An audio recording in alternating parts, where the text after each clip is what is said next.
tëngërëm lañ leen di wax saa su nekk rek ñi safoo site internet di Buzz M TV Sénégal bu leen fàtte di abonné di bës cloche de notification yi ngir dara bañ leen a raw ci seeni xibaar. jërë ngeen jëf ci ànd bi ak topp bi nga xamante ne rek yéen ñu koy topp saa su nekk ci seen chaîne bi di Buzz M TV Sénégal ginnaaw bu ñu leen nuyoo ba noppi dañuy desandi ci Thierno Bocoum mi nga xamante ne daal nay tontu nag kii di Ousmane Sonko ne na ko daal football nekkul test ADN.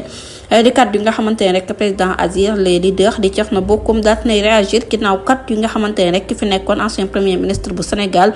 daat na koy wax ci match Sénégal ak France bi mu nekk ab entretien boo xamante ne rek ni ki démb la ko doon amal foofa ci RFI ginnaaw rek ba mu waxee ne képp ko mënta gagné nañu xam ne rek Afrique moom moo daal di jël raw gàddu gi ci yooyu la déclaration rek ñu jotoon ko publier ci réseaux sociaux yi moom homme politique bi nag daal di nay wax rek dépassé boobu la interprétation nga xamante ne mu ngi bootu ci origine éthique yi ak couleuru askan rawatina nag ñii di joueurs yi ne na daal football nekkul test ADN waaye nag nekk na compétition boo xamante ne rek dafa concerné équipe nationale bi te kenn ku ci nekk rek da ngay représenté sa maillot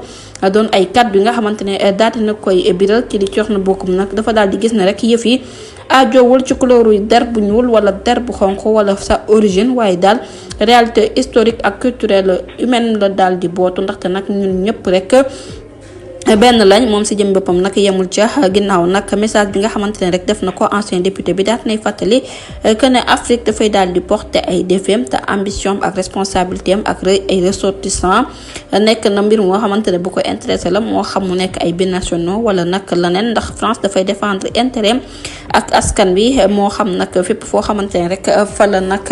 lii di pexem nekk ba mun ca am ndam waaye nag li nga xamante ne rek jot na ko wax moom leader Azir yemu ca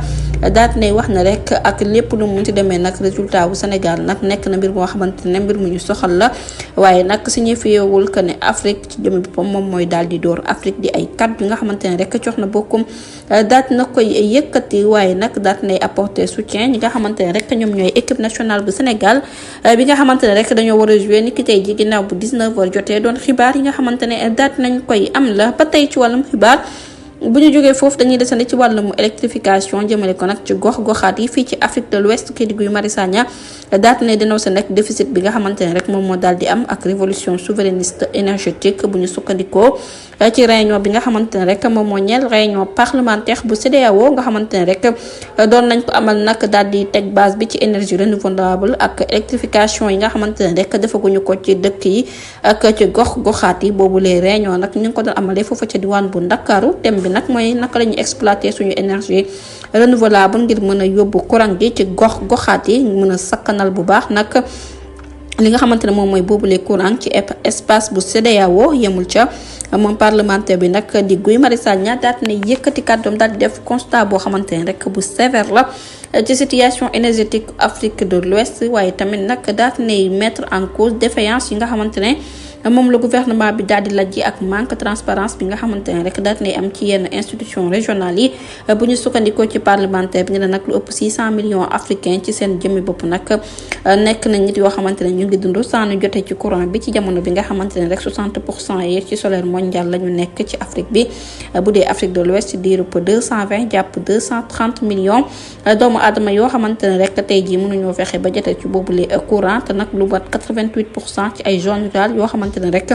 mi ngi ci àdduna bi amuñu courant moom député bi nag daat nay gis ne rek boobule réalité li ko waral mooy manque volonté politique bi nga xamante ne rek moom moo daal di am ci wàllum souveraineté énergétique bi nga xamante ne nekk na aspect bu gën a am solo ci révolution Guy Marius Sagna yemu ca daat nay dénoncé tamit luubal ak njuuj njaaj yi nga xamante ne rek ñu ngi koy def nag ci yenn réew yi mu ñeel membre Afrique de l'Ouest yi ak CEDEAO bu ñu sukkandikoo ci moom nag ne daal am na yenn koom-koom yoo xamante ne rek dañ koy joxe ngir infrastructure waaye nag dañ leen di daal di luubal nekk na mbir moo xamante ne rek ñii di askan wi duñ ca jotee lu ci mel ni rek wàllum sàcc kopparu askan wi nekk na mbir moo xamante ne daal nekk na mbir mu doy waar au lieu que ñu jox leen courant bi nag dañuy lekk xaalis bi bu dee wàllum structure lu ci mel ni bërëbu fajukaay yi ak structure solaire yi ak ay yoon yoo xamante ne rek askan wi nag yitte woon nañu ko moom député bi nag yemul ca daat nay critiquer rek fonctionnement institutionnel yu CEDEAO ginnaaw bu mu waxee ne rek parlement communautaire bi moom si jëmmi boppam rek amul lan loo xamante ne rek am na ko ak rapport audit annuel lu ñu def mu ñeel institution yi ak agence organisation bi ñu ko tabbee ba nëga ni def na nag ñaar fukki at bu ñu sukkandikoo ci moom nee na daal boobu la situation li koy waral mooy facteur majeur approvisionnement bi nga xamante ne rek réew mi am na ko ak ci sous-région bi doon ay kaddu yi nga xamante ne rek daal dina koy fësal ngir appuyé wu nag ay kaddu yu mu daal di yëkkati nag mu jëm ci transformation énergétique kii di Guy Marius Sagna daal dinay wax nag citation intellectuelle africain yi ku ci mel ni rek égyptologue sénégalais bi di Cheikh Anta Diop ginnaaw bu mu waxee rek ca commencement ba nag mooy courant waaye lépp rek dafay daal di découlé wu mu mel ni rek historien burkinabé bi di Kizerbo tamit daal dina koy wax ne daal kuy tëdd ci ab bassin boo xamante ne rek moomoo ko nag nañu jàpp ne rek fa nga tëdd moomoo ko di ay kàddoom mu nekk nag beneen Afrique de l'Ouest boo xamante ne rek bu ñu yitteel la waaye nekk Afrique de l'Ouest boo xamante ne rek bu possible la mu nekk mbir moo xamante ne dañ ko war a teg ci wàllum souveraineté démocratie ngir mëtal transparence bu prospère doon ay kàddu yi nga xamante ne rek parlement bi di Guy Marius Sagna daat na koy yëkkati. ñu deseen rek ci Yoro Dia mi nga xamante ne rek daat na yëkkati kàddu jagleel ko Ousmane Sonko ginnaaw sortie médiatique bi nga xamante ne doon na ko amal mu ñeel entretien exclusif bi nga xamante ne rek président pencum ndaw réew ma di Ousmane Sonko doon na ko amal ca France 24 ak RFI ma ngay wéy rek di jur ay position ginnaaw réaction yi nga xamante ne rek opposition bi ñu ngi koy def nag jëmale ko rek ci kii di Ousmane Sonko ku ci mel ni nag Yoro Dia mi nekkoon ancien ministre conseiller chargé de communication bu président ci nguur ko Macky Sall daal di publier ay série message yoo xamante ne def na ko ci réseaux sociaux yi daal di ci tuumal nag leader parti Pastef que ne daal dafay mener ab entreprise boo xamante ne rek dañ ko délibéré ngir yàq nag koom-koom ak institution nationale kii di Yoro Dia daal di gis ne rek boobu le discours ak trajectoire politique Ousmane Sonko amul lenn lu muy révélé lu dul divergence programmatique waaye ab stratégie ngir déstabiliser li nga xamante ne rek moom moo nekk nag di am ci diggante ñii di opposition bi ak yenn yi nee na nag naka rek la ñuy waxee directement ci capture d'écran ci kanam écran ci ab intervention bu ñu télévisé que ne nag moom si jëm boppam rek ab intellectuel politologue daat nay partagé premier diagnostic sans nag mu waxtaan ci ak ñam ca war a waxtaanal ne daal ci opposition bi bu fekkee ne dafa bëgg a yàq nag yenn ci exception sénégalais yi wala sax woote insurrection wala nguur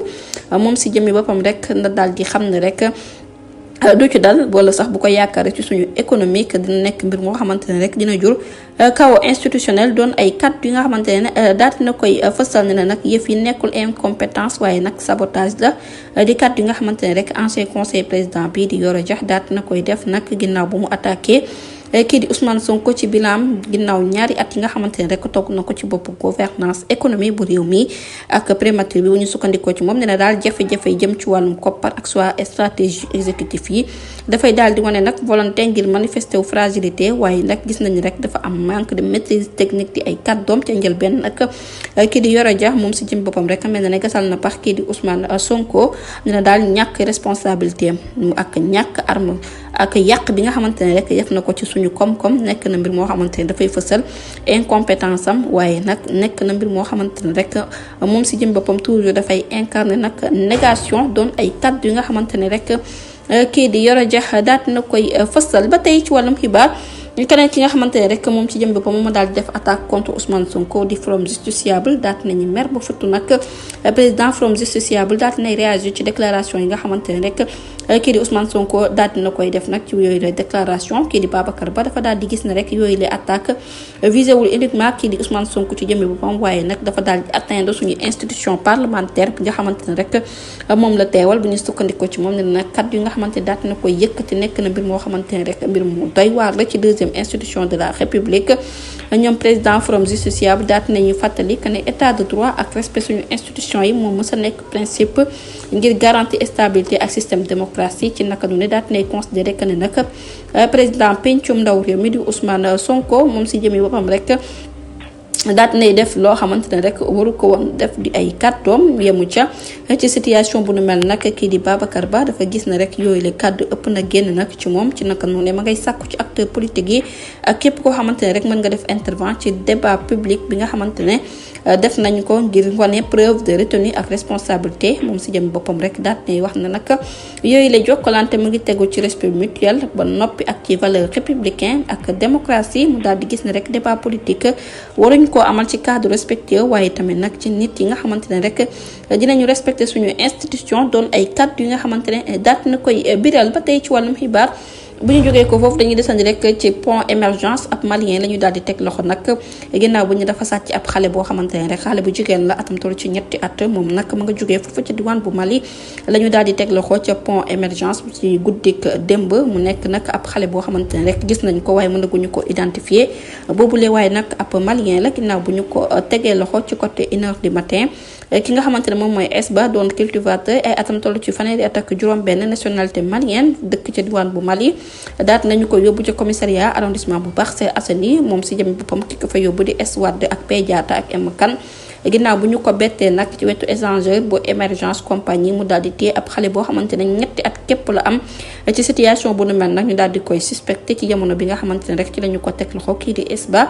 dafa mujjee rek daw laata rek ñu koy jàppaat doon xibaar yi nga xamante ne daat nañu koy am nañu desandi rek ci ay 2 tonnes cocaïne yoo xamante ne daat nañu koy teg loxo ci chambre criminelle bu ñu sukkandikoo nag ci xibaar yi nga xamante ne daat nañu koy am chambre criminelle daat nay déclaré incompétente bi nga xamante ne rek étranger yi nag ñu ngi koy def rawatina nag boobaak léegi mat na juróomi at ci cadre drogue yi nga xamante ne ñu ngi koy teg loxo mu ñeel ay tonnes foofu ca marine nationale ñoo ko jàpp ne nañ nag ci ab Sierra Leonaise lañ ko jàppee di woy ci turu F Maray ak benn Bissau Guinée bu woy ci turu kii Bayo ñoom ñaar ñooñu ñëpp nag ca njëlbeel ay sénégalais nag lañ ci àndal ku ci mel ni Pape Madiop de Aliou Seye ak Mahagé ñoom ñooñu ñëpp interpellé woon nañ leen niki 17 octobre 2021 ci wetu géej bi nga xamante ne rek fa lañ doon jéem a jaar ci ab bateau ak pavillon benn stock bu toll ci 2026 kilogrammes cocaïne nag lañ daal di fekk foofu ñoom ñooñu placé woon nañ leen sous mandat de dépôt bokk na ci li nga xamante ne rek moom lañ doon toppee mooy wàllum drogue jébbal nañ leen nag chambre criminelle niki aljuma fukki fan ak ñaar ci weeru juin juridiction bi nag dafa daal di dàqandi rek sénégalais yi ñu ngi leen di topp nag ci association de malfaiteurs bokk na ci li nga xamante ne rek ci lañ leen di toppee bu ñu sukkandikoo nag ci li nga xamante ne rek moo ñe trafic international drogue bi ak contrebande bi nga xamante ne rek daat nañu contesté nag lii de incompétence ci propos étrangers yi les échos mi joxe yooyu la information mi ngi daal di xam lekk ne chambre criminelle bi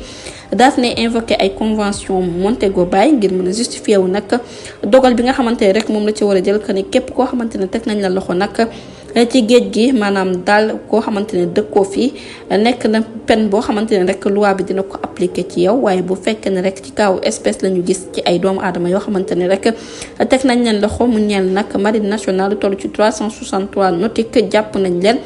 ci wetu 70 kilomètres yu côte sénégalais ci jamono bi nga xamante ne rek nekkoon nañ ci ab bateau yeboon boobule drogue du ñàkk dinañ ci ñëwaat ci yeneen i jotaayu xabaar jërë ngeen jëf ci ànd bi bu leen fàttee abonné bës cloche de notification yi dara bañ leen raw